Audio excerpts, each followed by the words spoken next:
तो जैसे कि हमने लास्ट एपिसोड के अंदर देखा था, जो मिंग होती है वो जियाओ नैन से पूछती है कि क्या तुम यहाँ से जा रही हो। जो सुनने के बाद जियाओ नैन उसे बोलती है कि हाँ, मैं यहाँ से थोड़ी सी इन्फॉर्मेशन कलेक्ट करने के लिए जा रही हूँ, अगर यहाँ पर कोई भी प्रॉब्लम हो तो तुम मुझे इन्फॉर्म कर देना। जिसके अब हम थोड़ी देर बाद का सीन देखते हैं, जहाँ पर कि जियाओ नैन जो होती है वो मिंग की बाइक को लेकर वहाँ से निकल जाती है। जिसके अब हम थोड़ी देर बाद का सीन देखते हैं, जहाँ पर कि वो छोटी सी गर्ल जो होती है वो मिंग के रूम के अंदर होती है, और वहीं जो मिंग होती है वो उसकी मदर की बॉडी के अंदर से उस कर्स को निकाल रही होती है। लेकिन उस लिटिल गर्ल की मदर जो होती है वो होश में नहीं होती है, और वो बोल रही होती है कि प्लीज़ मेरे बच्चे को कुछ भी मत करना, मेरी बच्ची को कुछ भी मत करना। और इतना बोलते बोलते ही अब धीरे धीरे कर कर जो उस लड़की की मदर होती है वो अपनी आंखों को खोल लेती है, और वो जैसे ही अपनी आंखों को खोलती है तो वो मिंग को देखकर शौक होते हुए बोलती है कि तुम कौन हो।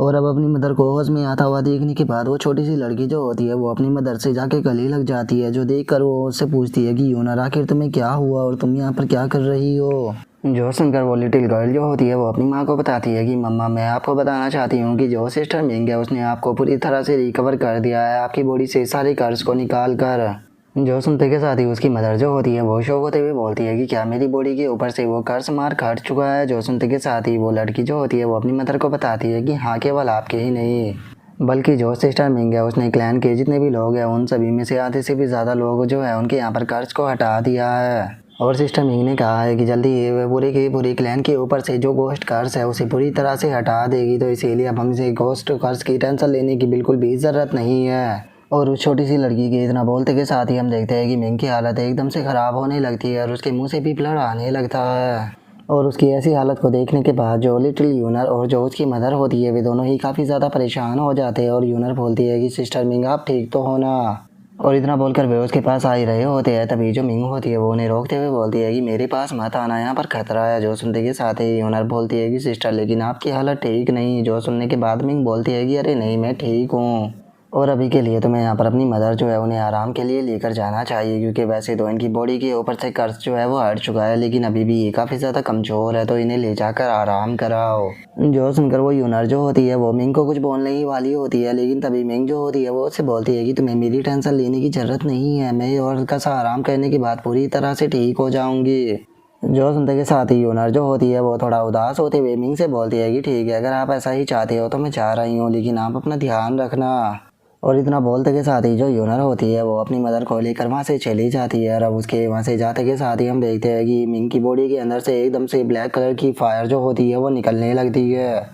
जिस कारण हम देख पाते हैं कि जो मिंग होती है उसकी हालत भी थोड़ी ख़राब होने लगती है। और वो बोलती है कि मैंने नहीं सोचा था कि मुझे इतनी जल्दी इस पावर के कारण ब्लैक लैश आ जाएगा। और उसके इतना बोलते के साथ ही हम देख पाते हैं कि उसके हाथों पर भी काफ़ी सारी आंखें नज़र आने लगती है। और अब आंखें जो होती है वो मिंग को गुस्से में बोलती है कि तुम एक नंबर की बेवकूफ़ हो गया, तुम्हें ऐसा लगता है कि तुम इन सभी की कर्ज को एब्जॉर्ब करने के बाद इन चींटियों को बचा लोगी। मैं तुम्हें बता देना चाहती हूँ कि जो नाइन नीथर वर्ल्ड की लॉर्ड थी वो भी ब्लैक लैश के कारण ही मारी गई थी, तो इसीलिए इन द एंड तुम्हारा भी हाल वही होगा, तुम भी यहाँ पर मारी जाओगी, जिसके बाद सब कुछ ख़त्म हो जाएगा। लेकिन अगर मैं तुम्हें सच बताऊँ तो यहाँ पर ये कर्ज जो है वो तुम्हारी बॉडी स्पिरिट के लिए बहुत ही ज़्यादा अच्छा है, तो इसीलिए इसे यहाँ पर एब्जॉर्ब करने के बाद मैं काफ़ी ज़्यादा वार्म फील भी कर रही हूँ। तो अब अगर तुम चाहो तो मैं तुम्हारे लिए इस पूरे वर्ल्ड को भी जला सकती हूँ।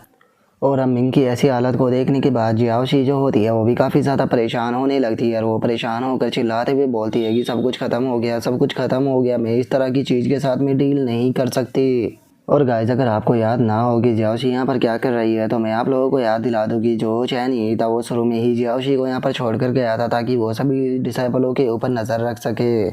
और अब जो जियाओशी होती है वो खुद को शांत करने लगती है, और वो अपने आर्टिफैक्ट को निकालते हुए बोलती है कि पहले मुझे खुद को शांत करना होगा, क्योंकि जो मास्टर है वो यहाँ पर नहीं है, तो इसीलिए कुछ भी कर कर मुझे जो सिचुएशन है उसे संभालनी होगी। और जियाओशी के इतना बोलते के साथ ही हम देखते हैं कि मिंग जो होती है वो एकदम से एक नाइफ को उठाकर जो उसका हाथ होता है उसके अंदर ही डाल देती है, जिस कारण हम देखते हैं कि उसके हाथ में से चिल्लाने की आवाज़ आती है, जो कि बोलती है कि तुम क्या कर रही हो। जो सुनते के साथ ही मिंग जो होती है वो उसे बोलती है कि बस तुम मेरी बॉडी का एक पार्ट हो, उससे ज़्यादा कुछ भी नहीं। जो मेरे मास्टर थे उन्होंने मुझसे कहा था कि मैं भी एक नॉर्मल इंसान की तरह हूँ, और जो मेरी पावर है वो मेरी बॉडी का एक हिस्सा है, तो इसीलिए ये मेरे ऊपर डिपेंड करता है कि मैं किस रास्ते को चुनती हूँ। और यहाँ पर सारी चीज़ें जो है वो मैं डिसाइड करूँगी, और मैं तुम्हें कभी भी सक्सेस होने नहीं देने वाली। जो सुनते के साथ ही वो पावर जो होती है वो चिल्लाते हुए मिंग से बोलती है कि लेकिन अगर तुम्हारी डेस्टिनी ने तुम्हारे लिए काम ना किया तो उसके बाद तुम एक दिन कम्प्लीटली डार्कनेस के अंदर चली जाओगी, जिसके बाद तुम्हें यहाँ पर अपने इस बेकार से फैसले के ऊपर बहुत ही ज़्यादा रिग्रेट होगा। और उसके इतना बोलते कि साथ ही हम देखते हैं कि अब वो फायर जो होती है वो मिंग की बॉडी के ऊपर से हटने लगती है, जो देखने के बाद मिंग अपने मन में सोचती है कि चलो ये ख़त्म हो गया। लेकिन अभी भी सिचुएशन जो है वो पूरी तरह से कंट्रोल में नहीं है, तो इसीलिए मुझे जल्दी ही कुछ कर्स क्रिस्टल जो है उन्हें एब्जॉर्ब करना होगा ताकि मैं अगले रियलम के अंदर ब्रेक थ्रू कर पाऊँ। क्योंकि अभी के टाइम पर मेरी बॉडी जो है वो इतनी स्ट्रॉन्ग नहीं है कि मैं ज़्यादा कर्स को अपनी बॉडी के अंदर स्टोर कर सकूँ, तो इसीलिए मुझे यहाँ पर जल्द से जल्द नेक्स्ट रियलम पर पहुँचना होगा ताकि मैं अपनी बॉडी को पावरफुल बनाकर और भी ज़्यादा कर्स को स्टोर कर पाऊँ। और अब इस चीज़ को देखने के बाद जो जियाओ शी होती है वो भी शकुन की सांस लेती है, और वो शकुन की सांस लेते हुए बोलती है कि चलो अच्छा हुआ कि जो मिंग थी उसने अपने आप से ही सिचुएशन को संभाल लिया, क्योंकि अगर यहाँ पर मिंग जो है वो आउट ऑफ कंट्रोल हो जाती तो मुझे समझ में ही नहीं आ रहा था कि मैं मास्टर को क्या एक्सप्लेनेशन देती। और जियाओ शी की इतना बोलते के साथ ही हम देखते हैं कि कोई मिंग के रूम के अंदर एंटर करता है, और मिंग की हालत को देखने के बाद उसके हाथ से प्लेट जो होती है वो गिर जाती है, जिसे देखने के बाद मिंग जो होती है वो बोलती है कि यूनर तुम यहाँ क्या कर रही हो। और मिंग के इतना बोलते के साथ ही जो यूनर होती है वो रोने लगती है, और वो रोते हुए बोलती है कि सिस्टर यूनर, हम लोगों की बॉडी के अंदर से कर्स को एब्सॉर्ब करने के कारण आपकी क्या हालत हो गई है। और इतना बोलते के साथ ही जो यूनर होती है वो मिंग के पास में आ जाती है, और वो मिंग के पास में आते हुए बोलती है कि सिस्टर मिंग आप और कर्स को एब्सॉर्ब मत करना, क्योंकि अगर आपने ऐसा किया तो आपकी हालत और भी ज़्यादा ख़राब हो जाएगी। मैं ग्रैंड पापीस्ट को ढूंढने के लिए जा रही हूँ ताकि मैं उन्हें पूरी बात समझा सकूँ। जो सुनते के साथ ही जो मिंग होती है वो यूनर को समझाती है कि तुम्हें टेंशन लेने की कोई ज़रूरत नहीं है, अभी भी तुम्हारे क्लैन के अंदर 1/3 लोग जो है वो कर्ज से इफेक्टेड है, तो जैसे ही मैं उन सभी के कर्ज को एब्सॉर्ब कर लूँगी तो उसके बाद में मैं अपनी फिजिकल प्रॉब्लम जो है उसे भी सॉल्व कर लूँगी, तो इसीलिए तुम्हें इसकी टेंशन लेने की ज़रूरत नहीं है। जो सुनकर जो यूनर होती है वो रोते हुए मिंग से बोलती है कि नहीं, मुझे डर है कि अगर आप इसी तरह से हम लोगों के ऊपर से इस कर्ज को एब्जॉर्ब करती रही तो कहीं ऐसा ना हो कि आप भी उन्हीं खतरनाक मॉन्स्टरों की तरह बन जाओ। जो सुनकर जो मिंग होती है वो समझाते हुए उससे बोलती है कि तुम्हें टेंशन लेने की ज़रूरत नहीं है, मैं कभी भी उन मॉन्स्टरों की तरह नहीं बनूंगी। जो सुनते के साथ ही यूनर पूछती है कि क्या आप सच बोल रही हो। जो सुनकर मिंग भी उसे हाँ बोल देती है।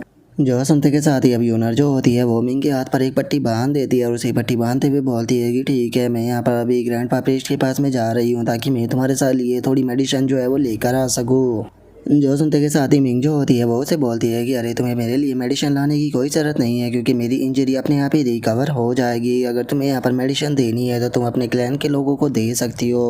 और इतना बोलते के साथ ही जो मिंग होती है वो खड़ी होने लगती है, और वो खड़ी होते हुए उसे बोलती है कि मैं कई दिनों से अपने रूम के अंदर ही हूँ, तो इसीलिए मैं थोड़ा बाहर टहल कर आना चाहती हूँ। जो सुनकर यूनर उसे बोलती है कि सिस्टर आपकी हालत थोड़ी ठीक नहीं है, तो क्या सही रहेगा कि आप बाहर जा रही हो। जो सुनते के साथ ही मिंग उसे बोलती है कि टेंशन मत लो, मुझे कुछ नहीं होगा। और इतना बोलकर जैसे ही मिंग बाहर आती है तो सभी लोग जो होते हैं वो मिंग को देखने के बाद बहुत ही ज़्यादा खुश हो जाते हैं, और एक बंदा मिंग का शुक्रिया अदा करते हुए उनसे बोलता है कि मिस मिंग आपका बहुत बहुत शुक्रिया यहाँ पर मेरी मदद को दोबारा से ठीक करने के लिए। तभी एक और लड़की जो होती है वो भी मिंग से बोलती है कि मिस मिंग आप सच में एक हीरो हो, आपके कारण ही हमारी पूरी फैमिली जो है वो ठीक हो पाई है, इसीलिए मैं अपनी पूरी फैमिली के तौर पर आपका शुक्रिया अदा करना चाहती हूँ। तभी एक और लड़की जो होती है वो बोलती है कि मिस मिंग मेरी डॉटर की 2 दिनों से हालत जो है वो थोड़ी ठीक नहीं है, तो क्या आप प्लीज़ चलकर मेरी डॉटर जो है उसकी भी थोड़ी सी मदद कर सकते हो। जो सुनते के साथ ही यूनर जो होती है वो एकदम से मिंग के सामने आ जाती है, और वो मिंग के सामने आते हुए बोलती है कि नहीं नहीं, बिल्कुल भी नहीं, सिस्टर मिंग जो है वो पहले से ही इतना ज़्यादा काम कर चुकी है जिस कारण वे काफ़ी ज़्यादा थक चुकी है, तो इसीलिए जब तक सिस्टर मिंग यहाँ पर ठीक नहीं हो जाती तब तक वे किसी की भी मदद नहीं करेगी। और यूनर के इतना बोलते के साथ ही एकदम से वो जगह जो होती है वो हिलने लगती है, जिसे देखने के बाद मिंग भी काफ़ी ज़्यादा शौक हो जाती है, और जो यूनर होती है वो भी शौक होते हुए बोलती है कि क्या यहाँ पर भूकंप आ रहा है।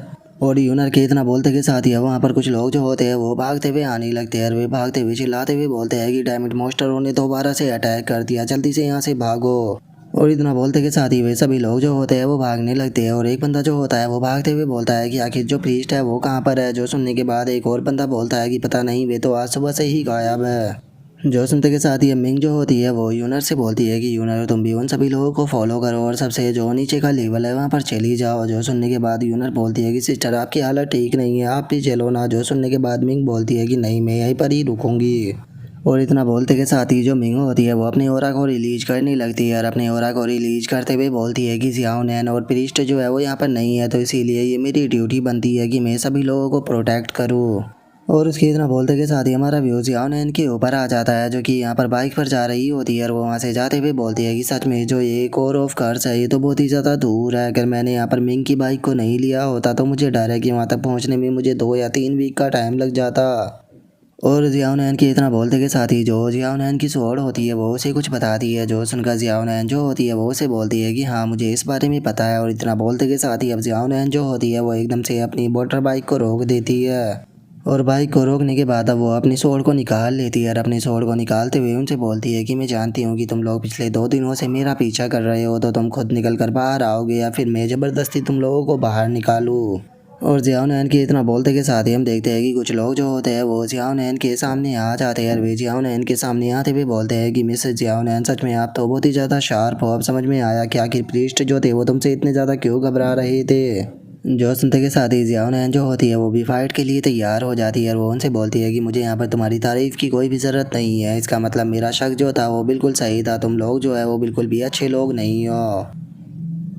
और अब जियाउनैन के इतना बोलते के साथ ही हमारा आज का एपिसोड जो है वो यहीं पर ही कंप्लीट हो जाता है। तो नेक्स्ट एपिसोड के अंदर देखिए कि आगे क्या होता है। अगर आप लोगों को वीडियो अच्छी लगी हो तो लाइक करना, चैनल को सब्सक्राइब करना। मैं मिलता हूँ नेक्स्ट एपिसोड में, तब तक के लिए बाय बाय गाइज़।